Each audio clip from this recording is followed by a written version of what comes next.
এই রাক্ষস দুটো খেতে বসিয়েছে, অনেকক্ষণ থেকে শুধু খাই খাই খাই খাই করছে। একটা বাজলো না, 12টা থেকে চালু খাই খাই। তো রাক্ষসগুলোকে দেখো কী কী খেতে দেওয়া হয়েছে, খাচ্ছে দেখছো, যেন গোটা ভাতটা একসঙ্গে মুখে ভরে নেবে। ওইটা ছাই, এটা ঢাড়। বলছি ঢাড় রাক্ষস রান্না কেমন হয়েছে? ভালো। কী কী রান্না হয়েছে আজকে? চিকেনের ঝোল, নাম জানো? মটনের তরকারি, আর কি? আর পেঁয়াজ পুস্ত, আর কি?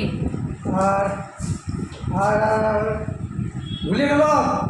আর দেখছো তো, ঢাড় রাক্ষসটাকে জিজ্ঞাসা করছি, ছাড় রাক্ষসটা উত্তর দিচ্ছে, তখন খেতেই ব্যস্ত।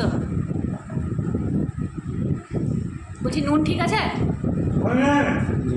নুন হয় নাই? এই নুনের প্যাকেটটা নামাই দাও তো, নামাই দাও নুনের প্যাকেটটা, খাক যত নুন খাবে। নাও, বদমাস কোথাকার, এত সুন্দর রান্না করে খেতে দেওয়া হচ্ছে, আবার বলছে নুন হয় নাই। বলছি ওইটা কী গো? হ্যালো, দেখছো স্পার্কলের বোতলের নুন। তোমার দরকার নাই, লাও নুন খাও, তোমার দরকার নাই। না যাবে সাবুনি দিয়ে পরিষ্কার করে দাও সাবান নিয়ে। নুনটা ধুয়ে দাও। কী দিয়ে ধুবো, জলে? হ্যাঁ, তাহলে এই নুনটা ধুয়ে দিতে হবে বলছে। রাক্ষস তো খেতেও যায় না। তো যাই হোক, এখন ওরা খাক, পরে দেখা হচ্ছে তোমাদের সঙ্গে। টাটা।